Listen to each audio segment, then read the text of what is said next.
여러분 안녕하십니까? 반갑습니다. 자, 드디어 우리 마지막 시간이 되겠어요. 206페이지 240번에 보시면 압류에 관한 설명으로 부적절한 것은 이렇게 돼 있죠?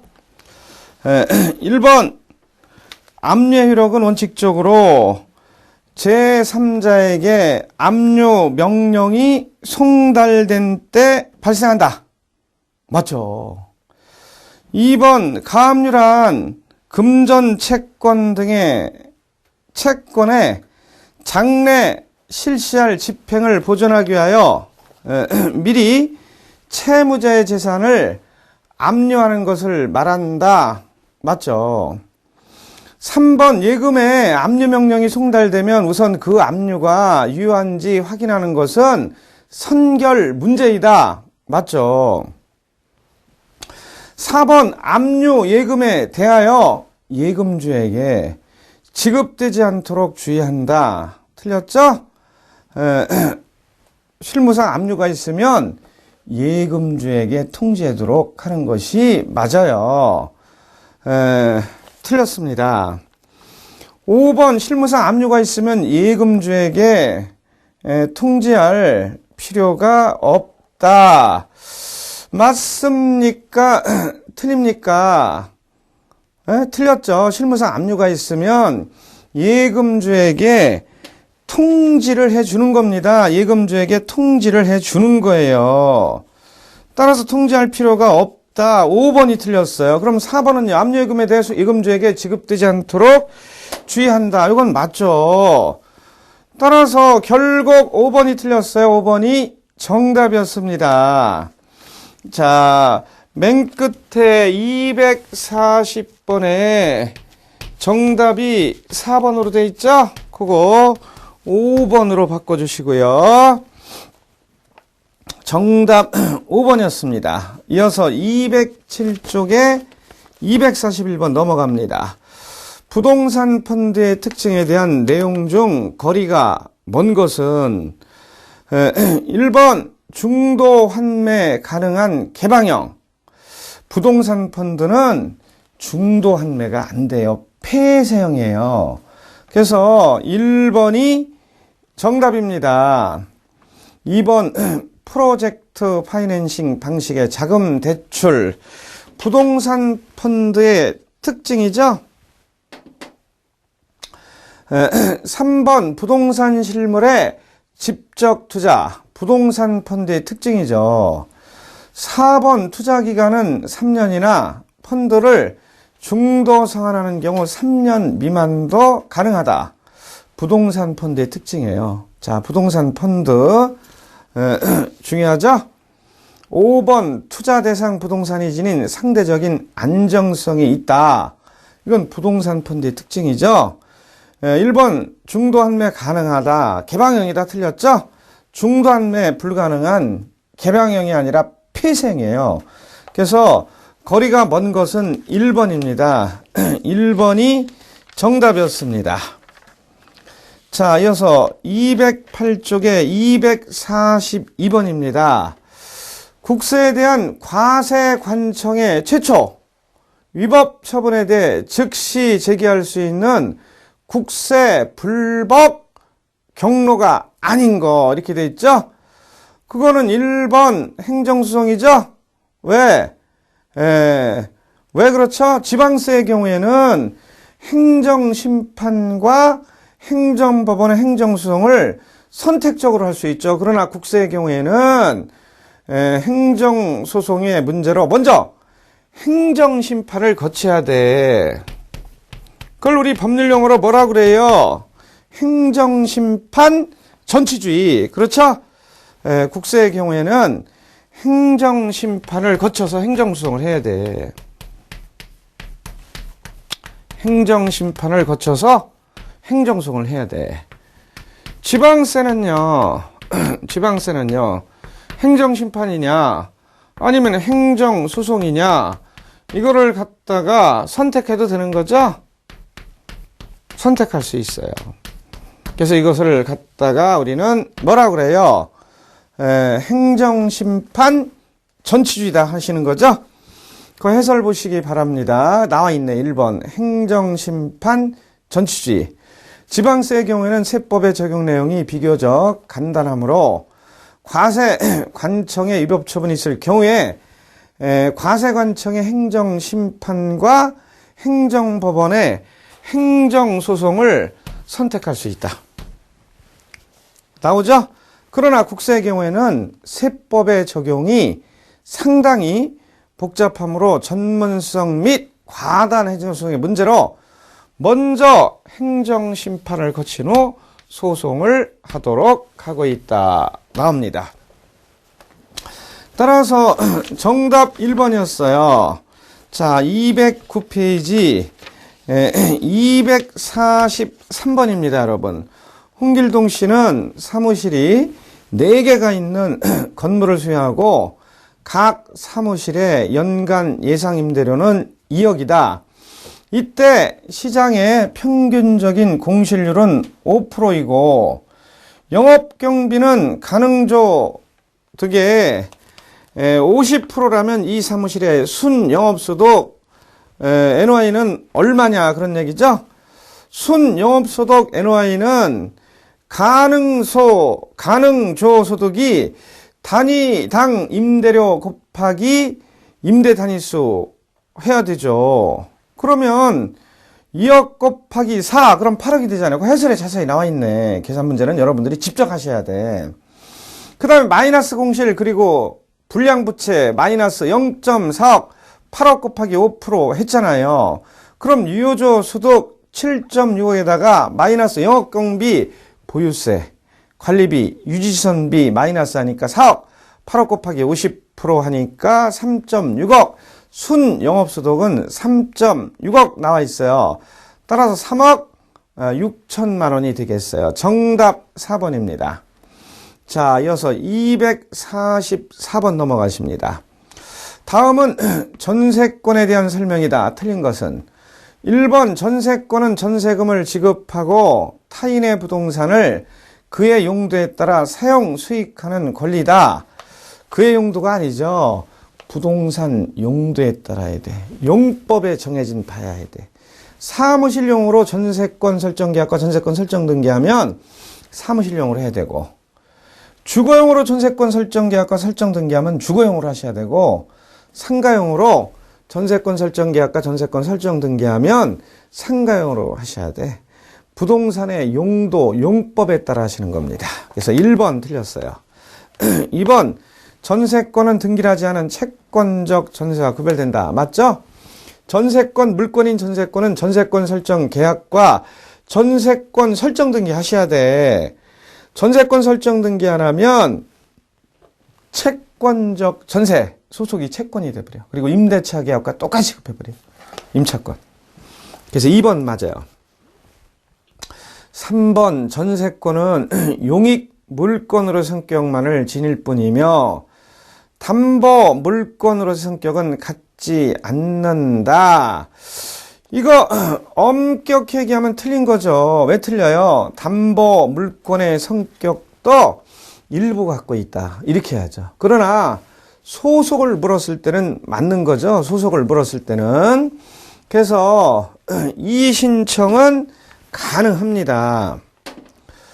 3번 농경지는 전세권의 목적으로 하지 못한다. 맞죠? 농경지는 전세권의 목적으로 할 수 있죠. 농경지에 소유권 보존 등기할 수 있죠. 소유권 이전 등기도 할 수 있죠. 그러면 농지에 지상권 설정을 할 수 있느냐? 지역권 설정을 할 수 있느냐? 이건 할 수 있다고 보셔야 돼. 왜 그렇죠? 논밭 위로 광고탑 지나가고 광고탑 설치할 수 있고 논밭 밑으로 송유관 지나가잖아. 그게 지상권을 설정하는 경우도 있지만 대부분 지역권을 설정하죠. 그 다음에 물권인 전세권을 설정할 수 있느냐? 이건 안 되죠. 왜?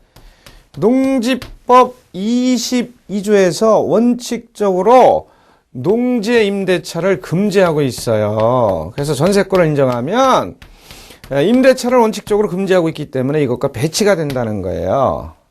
그러나 농지의 근저당, 저당권은 설정할 수 있다. 이렇게 보셔야 되고, 농지, 농경지에 취득시효 할 수 있다. 이렇게 보셔야 돼.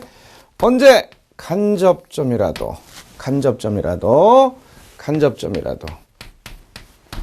그래서 농지에 대해서 우리 간단히 확인을 했고, 4번은 맞아요. 5번, 전세금에 관한 우선 변제권이 인정된다. 맞죠? 전세권, 유치권, 질권, 저당권, 이 네 가지는 다 뭐가 인정돼? 우선 변제권. 가등기담보도 인정돼.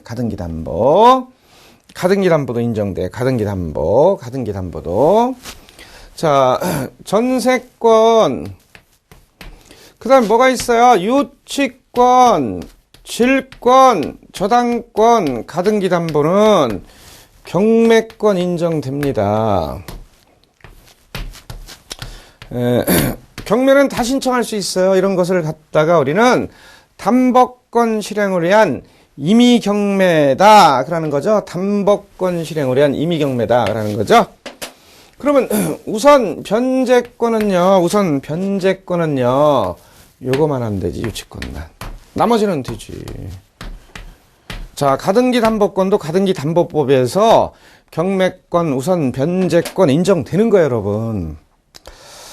따라서 5번 맞죠? 244번은 정답 1번과 3번으로 볼 수 있는데 소속을 물었을 때는 3번은 맞는 것으로 보니까 정답을 결국 1번으로 고를 수도 있어요. 1번으로 고를 수도 있어요. 자, 그래서 우리 해설해 보시면 거기 나와 있잖아요. 3번 보시면 전세권은 다른 국가에서 보기 드문 우리나라 특이한 제도로서 용익물권과 성질과 함께 부동산에 대한 후순위 권리자, 기타 채권자보다 전세금에 관한 우선 변제권이 인정되는 점에서 담보 물권적 성질도 아울러 가지고 있다. 이렇게 돼 있잖아요. 따라서 담보 물권 성격을 갖지 않는다. 그럼 틀린 것으로 볼 수 있다는 겁니다. 그럼 1번 보시면 전세권은 전세금을 지급하고 타인의 부동산을 그의 용도에 따라 사용 수익하는 권리다. 그의 용도면 누구예요? 전세권자 용도 아니에요. 부동산의 용도대로 해야 돼. 그래서 1번과 3번이 엄격하게 하면 틀린 거예요. 복수정답을 인정할 수 있습니다. 자, 다음 페이지 넘어갑니다. 210페이지 245번입니다. 타인 명의의 예금에 대한 설명으로 적절한 것은 1번 타인 명의 예금은 금융실명제를 위반한 것으로서 무효이다. 틀렸죠? 네, 틀렸어요. 유효입니다. 사법상의 효력은 1단유예요. 2번 금융기관이 타인 명의 예금임을 모르는 경우에는 실질적 예금주로 봐야 한다. 틀렸죠? 명인을 예금주로 봐야 되는 것이 판례입니다. 3번 실질적 예금주와 예금의 명인이 다르면 타인 명의 예금이라 한다. 틀렸죠? 타인 명의 예금이란 예금의 출연자가 실제하는 다른 자의 명의로 한 예금을 말합니다. 그래서 틀렸어요. 4번 금융기관은 타인 명의 예금임을 알더라도 별다른 조치를 할 필요는 없다. 맞을까요? 맞죠. 부득이 타인 명의 예금이 이루어질 수밖에 없는 때는 실질적 예금주에게 거래상 위험이 있다. 이런 것을 알려주면 되고요. 4번은 맞습니다. 5번 금융실명자에서는 타인 명의 예금이 발생할 수 없다. 틀렸죠? 금융실명자에서도 임의단체 명의로 하는 예금 거래, 법인격 없는 사단의 명의로 하는 예금 거래, 미성년자 명의로 하는 예금 거래, 공동 명의로 하는 예금 거래가 가능해요. 그래서 5번도 결국 틀렸고 4번이 맞아요. 4번이 정답이었어요. 자, 이어서 246번입니다. 갈대밭, 야외시장, 비행장 부재 지목으로 맞는 거. 이건 잡종지죠? 잡종지. 정답 2번이었습니다. 자, 247번입니다. 부동산 담보취득에 관한 설명으로 틀린 것은 1번, 근저당권은 근저당 설정 계약을 체결하고 주요 내용을 등기함으로 성립한다. 맞죠? 왜? 저당권이나 근저당은 채권자가 점유를 하니까 등기부상의 지배, 관념상의 지배가 이루어져야 됩니다. 2번, 채무전부가 소멸하여도 근저당 설정 계약이 해지되지 않으면 그 근저당은 소멸하지 않고 후에 발생하는 채무도 유효하게 담보한다. 맞죠? 3번, 재개발이나 재건축으로 분양 신청하여 분양받은 부동산에 대하여 담보효력이 미치지만 분양 신청을 하지 않아 청산금이 지급된 경우에는 청산금에 대하여는 담보효력이 미치지 못한다. 틀렸죠? 보상금, 청산금, 수용금에도 담보 물권의 효력이 미쳐요. 그걸 우리는 뭐라고 그래? 물상대위, 별채권 다 있다고 그랬죠? 별채권 다 있다고 그랬어요. 물상대위는요, 누구만 없어?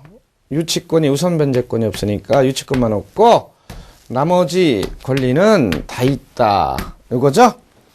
그래서 정답 3번이요. 맨 끝에 미친다가 맞아요.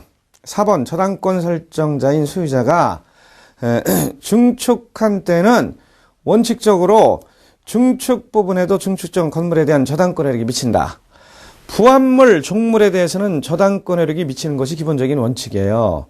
그러나 임의규정이므로 특약으로 제외시킬 수 있고 예외, 농작물, 권원에서 부속시켰을 때 이런 경우에는 저당권효력이 미치지 않습니다. 자, 맞습니다. 5번, 구분 건물을 담보 취득할 때는 대지권 유무를 확인해야 한다. 중요하죠? 맞죠? 3번만 틀렸어. 3번이 정답이에요. 자, 이어서 211쪽에 248번입니다. 공시최고제도에 대한 설명으로 적절하지 않은 것, 틀린 것을 고르래요. 1번, 유가증권의 분실, 도난, 멸실 및 동일성을 인식할 수 없는 훼손의 경우에 할 수 있다. 맞죠? 2번, 유가증권에 대한 피사취나 계약 불이행의 경우에는 할 수 없다. 맞죠? 3번, 공시최고를 하려면 공시최고를 위한 소명서류를 법원에 제출해야 한다. 맞죠? 분실, 도난의 경우 그 증권의 수재를 알 수 없어야 할 수 있다. 맞죠? 엄수표 채권을 분실했을 때 법원에 공시최고 절차하는 거 있어요. 그래서 신문에 3cm, 4cm 만약에 광고를 해서 공시최고 절차하는 거 보셨을 거예요. 4번, 분실, 도난의 경우 그 증권의 수재를 알 수 없어야 한다. 할 수 있다. 맞죠? 5번, 공시최고 기간 중에는 선의취득이 성립할 수 없다. 이건 틀렸죠? 공시최고 기간에도 선의취득이 성립할 수 있는 거예요. 그래서 5번이 틀렸습니다. 5번이 정답이었습니다. 자, 이어서 249번입니다. 212쪽에 249번. 건축법상의 용지에 대한 설명으로 적절하지 않은 것은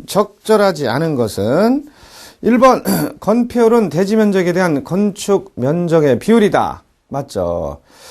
2번 용적률은 대지 면적에 대한 바닥 연면적의 비율이다. 맞죠? 3번 건축 면적은 건축물의 외벽의 중심선으로 둘러싸인 부분의 수평 투영 면적이다. 맞죠? 4번 연립주택은 동당 건축 연면적이 660제곱미터인 공동주택을 말한다. 맞는 것처럼 보이지만 660제곱미터 이하가 아니라 660제곱미터를 초과할 때요. 그래서 초과 때문에 틀렸습니다. 5번 건축안개는 도로위를 통과하는 차량의 통행에 지장을 주지 않기 위해서 일정한 공간을 유지하도록 건축물의 각 부분이 도로상으로 침범 못하게 하는 한계이다. 맞잖아요. 4번만 이하 때문에 틀렸어. 초과가 맞아요. 4번이 정답이었어요. 자, 이어서 213쪽에 250번 넘어갑니다. 다음은 총유에 대한 설명이다. 틀린 것은 1번 민법은 법인이 아닌 사단에 사원이 집합체로서 물건을 소유하는 때 그 공동 소유를 총유로 규정하고 있다. 맞죠? 공동 소유는 뭐가 있을까요, 여러분? 공동 소유. 99%는 1인이 한 개 소유권을 소유하고 있죠. 단독 소유가 99%죠. 그러나 드물게는 공동으로 소유하는 경우가 있는데 그건 뭐가 있어요? 공유, 합유, 총유. 이렇게 세 가지가 있어요, 여러분. 이렇게 세 가지가 있어요.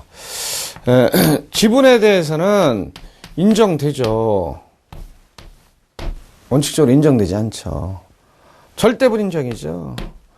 처분의 자유가 있느냐? 있죠. 공유 지분은. 합유는 없어요. 그러나 전원의 동의를 구해서 지분 처분할 수 있어요. 여기는 분할이나 지분 자체가 인정이 안 돼요. 여기는 인정되죠. 그러나 여기는 인정 안 되죠. 합유는 임의 규정으로 당사자 간 합의로 분할하는 건 가능합니다. 따라서 250번에 1번 맞습니다. 2번 사원은 총유의 목적물에 대한 관리 처분을 각자가 할 수 있다. 틀렸죠? 관리 처분은 어떻게 해야 돼? 관리 처분은 이거는 전원 동의를 구해서 해야지. 공유는 전원 동의. 전원 동의. 특히 처분은 전원 동의입니다. 처분은 관리는 빼버릴까요? 합유도 전원 동의입니다. 그리고 원칙적으로 처분이 안 돼. 그럼 총유는요, 사원총의 결의사항이죠. 보존 행위로 봤을 때는 공유는 각자가 할 수 있는 거죠. 합의도 각 합의자 각자가 할 수 있는 거죠. 그러나 여기는 역시 사원총의 결의사항입니다. 법인 아닌 사단, 권리 능력 없는 사단의 재산 소유 형태니까 종종, 교회, 사찰 이런 거 얘기하는 거죠. 그런 것들은 총의 결의입니다. 따라서 2번 틀린 거예요. 3번 각 사원은 정관, 기타, 규약에 쫓아 총유물을 사용 수익할 수 있다. 맞죠? 4번 총유물에 대한 사원의 권리, 의무는 사원의 지위를 취득, 상실함으로써 취득, 상실한다. 맞죠? 5번 총유물의 분할은 인정되지 않는다. 맞죠? 2번이 틀렸어. 2번이 정답이에요. 자, 251번 넘어갑니다. 생명보험 약관에 관한 설명으로 틀린 것은 1번 보험계약은 최대 선의 계약이다. 맞죠? 2번 보험계약은 당사자 합치만으로 성립하는 불요식의 낙성계약이다. 맞죠? 불요식 낙성이란 말은 우리 지난 시간에 했어요. 3번 보험약관 위에 개별약정이 있으면 개별약정이 우선한다. 맞죠? 4번 보험약관의 의미가 불분명한 경우에는 작성자에게 불리하게 해석해야 한다. 맞죠? 고객 유리하게 해석해야 돼. 작성자 불리하게 해야 돼요. 5번 보험약관을 해석함에 있어서는 특정 상대방을 기준으로 한다. 틀렸죠? 평균인 우리 일반인을 기준으로 해야 돼. 객관적 해석의 원칙입니다. 그래서 5번이 틀렸어요. 5번이 정답이었어요. 자, 214쪽에 252번 넘어갑니다. 수신 및 예금, 수신 및 여신거래 법적 성질에 관한 설명으로 틀린 거. 1번 예금의 법적 성질은 편목계약이다. 맞죠? 2번 신탁 개정 및 증서대출은 쌍모계약의 법적 성질을 갖는다. 맞죠? 3번 증권적 예금은 유가증권의 매매지만 비증권적 예금은 금전소비 임치라는 법적 성질을 갖는다. 맞죠? 4번 증권적 예금과 신탁 개정의 법적 성질은 요물 계약이다. 맞죠. 5번 증권적 예금, 비증권적 예금, 신탁계정, 소비자금융 모두는 유상계약이다. 이건 틀렸죠? 수신 및 여신 거래는 증권적 예금, 비증권적 예금 있는데 비증권적 예금은 유상계약이 아니라 무상계약이에요. 그래서 5번이 틀렸어. 5번이 정답이에요. 거기 박스 안에 수신 및 여신거래 구분 해설에 상세히 나와 있으니까 여러분들이 확인해 보시고요. 253번 다음 중 부동산 개발의 일반적 절차를 올바르게 표시한 거. 부동산 개발은 사업 계획 단계 있어야 돼. 그리고 건설 판매 단계, 그리고 인허가 단계에서 사업 완료 단계로 크게 구분할 수 있어요. 따라서 정답은 3번이었습니다. 자, 254번 넘어갑니다. 가격이 10억 원인 아파트를 구입하기 위해 3억 원을 대출을 받았다. 대출 이자율은 연리 7%이며 20년간 원리금 균등 분할 상환 방식으로 매년 상환하기로 했다. 첫 해 상환해야 할 원금은 단 연리 7%, 기간 20년, 저상당수는 0.094393이며 매기 말에 상환한 것으로 한다. 그럼 매년 원리금 지불액은 3억 곱하기 0.094393이면 첫째 이자 지불액은 거기에서 3억 곱하기 7% 하니까 첫째 원금 상환액은 역시 얼마가 나와요? 그렇죠. 731만 7,900원. 정답 2번 나와요. 그 해설에 아주 쉽게 돼 있죠?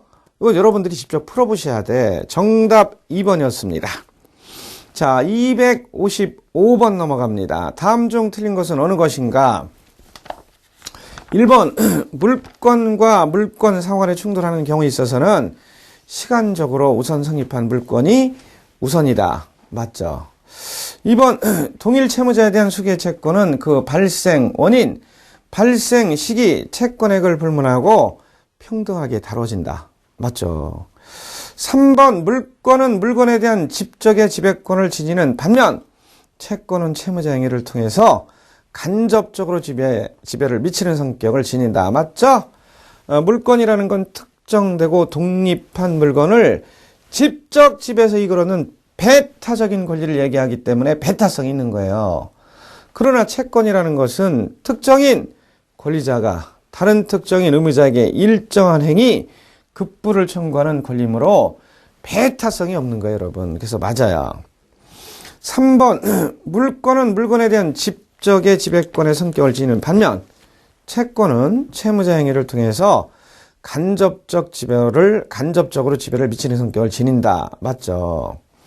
4번 물건과 채권이 상호 충돌하는 경우에 있어서는 예외 없이 언제나 물건이 우선한다. 틀렸죠? 자, 어디가 틀린 걸까요, 여러분? 어디가?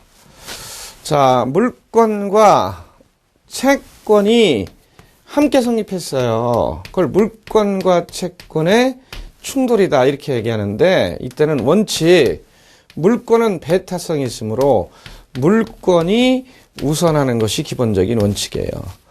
그러나 임대차 계약한 채권도 임차권 설정 등기할 수 있는데 그래도 소속이 채권이거든요. 그러나 먼저 임차권 설정 등기하면 예외적으로 채권이 우선하는 경우도 있어요. 언제? 임차권 설정 등기, 가등기, 대항력을 갖춰놨을 때. 대항력은 주택임대차는 입주와 주민등록 전입신고고 상가임대차는 입주와 사업자 등록을 얘기합니다. 이런 때는 예외적으로 채권이라도 우선할 수 있으므로 예외 없이 언제나 물건이 우선한다 그러면 틀려. 예외가 없다는 얘기가 돼버리잖아요. 5번 민법 제621조에서 등기가 된 임차 건물은 물건에 우선하여 보호된다. 먼저 임차권 설정 등기를 했다면. 그래서 5번도 맞고 4번이 틀렸어. 4번이 정답이었어요. 자, 216페이지 256번으로 넘어갑니다. 증권 산업에 대한 규제에 관한 설명으로 틀린 것은 1번 증권업을 영위하고자 하는 자는 영업의 종류별로 금융감독원의 허가를 얻은 주식회사에 한다. 틀렸죠? 금융감독원이 아니라 금융위원회예요. 1번 틀렸어요. 2번 증권회사 임원 또는 직원의 임의 매매에 대해서는 형사처벌도 가능하다. 맞죠? 3번 증권회사는 수량, 가격, 매매 시기에 대하여 유가증권의 매매에 대한 일임을 받을 수 있다. 맞죠? 4번 월간 매매, 기타 거래가 있는 계좌는 그 거래 내용 및 월말 잔고 현황을 다음 달 20일까지 고객에게 통지한다. 맞죠? 5번 증권회사는 고업무 외에도 신용, 공여, 증권 저축 업무를 영위할 수 있다. 맞죠? 1번이 틀렸어요. 1번이 정답이었어요. 자, 이어서 257번 넘어갑니다. 상속세 및 증여세법상 규정하고 있는 기간에 대한 규정을 옳지 않은 거. 1번 피상속인 또는 상속인이 국내 주소를 둔 경우에 상속세 신고기한 상속 개시로부터 6개월 내. 맞죠? 2번 상속인의 한정 승인 기간 상속 개시가 있음을 안 날로부터 3개월 내. 맞죠? 3번 무신고한 상속세 국세 부과 지적 기간 상속세 신고 기한으로부터 15년. 맞죠? 4번 증여자 또는 수증자가 국외 주소를 둔 경우에 증여세 신고 기한 증여일로부터 6개월 내에. 틀렸지. 3개월 내에. 3개월 내에. 틀렸습니다. 4번이 정답이었어요. 4번만 틀렸어요. 5번 상속세 분납기한 납부기한으로부터 45일 내. 맞잖아요. 4번만 틀렸어. 4번이 정답이에요. 자, 이어서 218쪽으로 넘어갑니다. 거기 보시면 임대주택사업의 세제, 혜택에 관한 기술 중 타당하지 않은 거, 틀린 것을 골라래. 1번 건축주로부터 최초로 취득한 전용 면적 100제곱미터야 공동주택은 취득세와 등록세가 전액 면제된다. 틀렸죠? 100제곱미터가 아니라 60제곱미터야 합니다. 2번 종합토지세는 분리과세이다. 맞죠? 3번 재산세는 50% 감면이다. 맞죠? 4번 양도세는 50 내지 100% 감면된다. 맞죠? 5번 부동산 임대소득세는 전세 보증금에 대해서는 비과세이다. 맞죠? 보증금은 비과세예요. 따라서 1번만 틀렸어. 1번이 정답이에요. 자, 거기 해설 참고에 상세히 나와 있으니까 확인해 보시고요. 이어서 219쪽에 259번 넘어갑니다. 소액임차인이 경매 절차에서 최우선 변제를 받기 위한 대항력의 구비 시점 및 배당 요구 시기로 타당한 거. 이거 아까 공부했었죠? 경매 신청 기입 등기가 있기 전까지죠? 그러나 배당 요구 시기는 경락길 전까지예요. 그래서 정답은 1번으로 하시기 바랍니다. 자, 이어서 220쪽에 260번 넘어갑니다. 행복투자신탁은 조성된 펀드 자금 10억 원. 요거로 A 주식에 6억 원, B 주식에 4억 원을 투자하려고 한다. A 주식의 예상 수익률이 20%, B 주식의 예상 수익률이 15%일 경우 A 주식과 B 주식으로 구성된 포트폴리오의 기대 수익률은 얼마인가? 요거는 가중치를 확률 대신 투자비율로 하면 A 주식 대 B 주식은 6대 4가 되는 거죠. 6대 4. 그래서 가중평균 기대 수익률은 20% 곱하기 0.6, 15% 곱하기 0.4를 플러스하면 18%가 돼요. 보기보다 간단한 계산입니다. 그래서 정답은 2번이었어요. 자, 지금까지 우리 FP 자산관리사 자격증을 공부하느라 고생 많으셨는데 문제도 풀면 풀수록 늡니다. 처음엔 잘 안 풀려요. 그러나 2회 이상 반복하시면 나중에는 다 풀려요, 여러분. 그래서 똑같은 문제라도 2회 이상 반복하시고요. 그래야 여러분 응용력과 순발력이 생겨요. 그 다음에 우리 원서 내시고 시험 한 달 전에 카페로 들어오시면 돼. 카페는 다음 카페입니다. 다음 카페. 다음 검색란이 아니라 다음 카페 검색란에 쓰시면 나와. 뭐로 쓰시면 돼? 금도사로 쳐도 돼. 금융 자격증에 도전하는 사람들. 금융 자격증에 도전하는 사람들. 요거 치시면 돼. 이게 너무 많다! 그런 분은 뭐만 치면 돼? 그렇지. 금도사만 넣어도 돼. 금도사.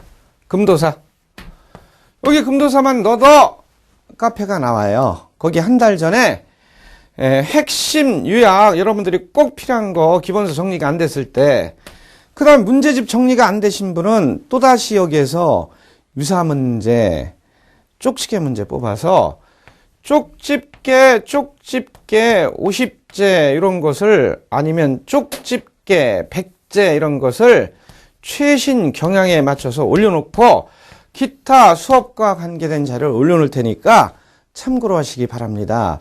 여기서 부족한 부분은 여기서 보충하시기 바랍니다, 여러분. 자, 그리고 우리 FP 자산관리사 수업을 들은 사람이다. 마지막 시간에 요거 보고 들어왔다 하고 가입 신청하시면 금방 우수 회원 되고 요거 공개하도록 할 테니까 요거 보시고 여러분들이 시험 보는데 도움이 되시기 바랍니다. 그래서 요걸로 공부한 사람은 전원 합격할 수 있도록 요 자료도 꼭 확보하시고 일단 요거 2번 이상 풀어보시기 바랍니다. 그래서 우리 요거로 수업하신 분은 전원 합격을 목표로 합니다. 그동안 공부하시느라고 수고 많이 하셨고, 여러분들이 전원 FP 금융 자격증, 자산관리 자격증을 꼭 취득하셔서 나중에 취업하는데, 또 이미 취업하신 분은 일하는데, 은퇴하신 분은 재무관리하는데 커다란 도움이 되시기 바랍니다. 수고하셨습니다.